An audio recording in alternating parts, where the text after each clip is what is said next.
একটি ছক্কা এবং একটি চার। দারুণ শুরু করলেও এনসিএলে নিজের সূচনাটা কিন্তু শেষ পর্যন্ত বড় হয়নি তামিমের। 219 দিন পর মাঠে নেমে প্রথম ম্যাচে ব্যর্থ হয়েছিলেন তিনি। রংপুরের বিপক্ষে ম্যাচটিতে মাত্র 13 রান করেছিলেন তামিম ইকবাল, যেখানে তার ইনিংসটা স্থায়ী ছিল মাত্র 10 বল। এই ম্যাচে খারাপ করায় প্রচুর সমালোচিত হয়েছিলেন খান সাহেব। বিশেষ করে সাকিব আল হাসানের ভক্তরা তামিম ইকবালকে নিয়ে প্রচুর সমালোচনা করেছিল, তবে সেই সমালোচনার জবাব দিতে দেরি করেননি তামিম।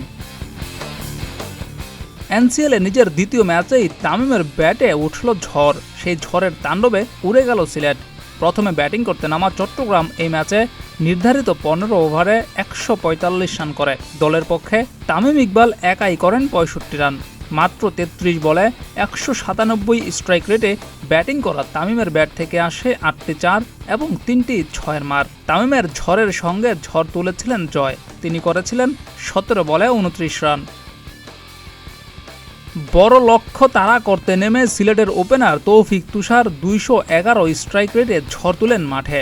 36 বলে 76 রানের ঝড়ো এক ইনিংস খেলেন তিনি, কিন্তু বাকি কেউই তাকে যোগ্য সঙ্গ দিতে পারেননি। সেজন্য 12 রান দূরে থাকতেই থামে সিলেটের ইনিংস। জিয়াউর রহমান, প্রতিদিনের বাংলাদেশ।